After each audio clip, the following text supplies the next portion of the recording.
It's all up to a jury now. The fate of 49-year-old Joyce Gerard is in the hands of 7 men and 5 women in Etowah County. Gerard is charged with capital murder in the 2012 death of her granddaughter, 9-year-old Savannah Hardin.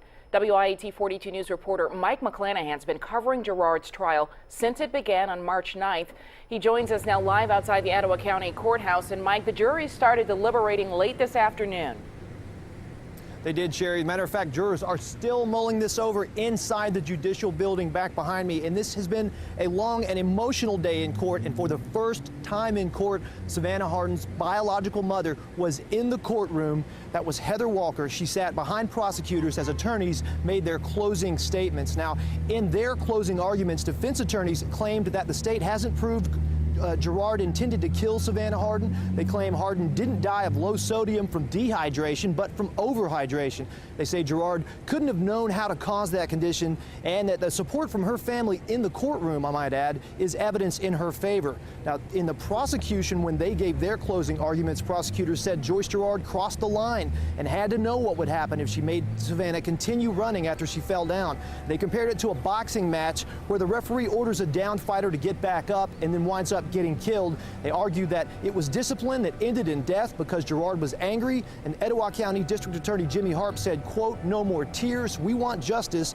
We want justice for Savannah Hardin," end quote. And that was from Jimmy Harp. Mike, if the jury finds her not guilty of capital murder, we know that there are 3 alternative sentences they may consider. Can you break those down for us? Yes, Sherry, and the prosecutors and defense attorneys have explained those to the jurors, so we were in there for that.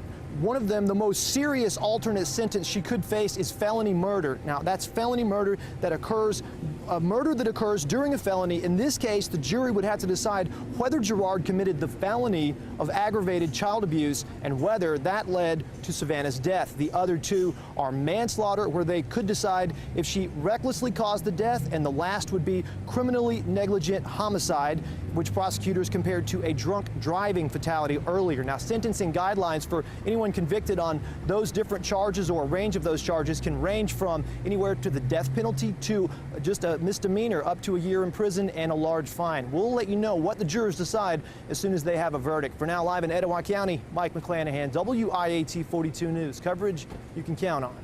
We should point out Gerard has been jailed since 2012. We've been following this case since Savannah Hardin's death. For the latest information on this trial and to read all of our past reports, go to WIAT.com.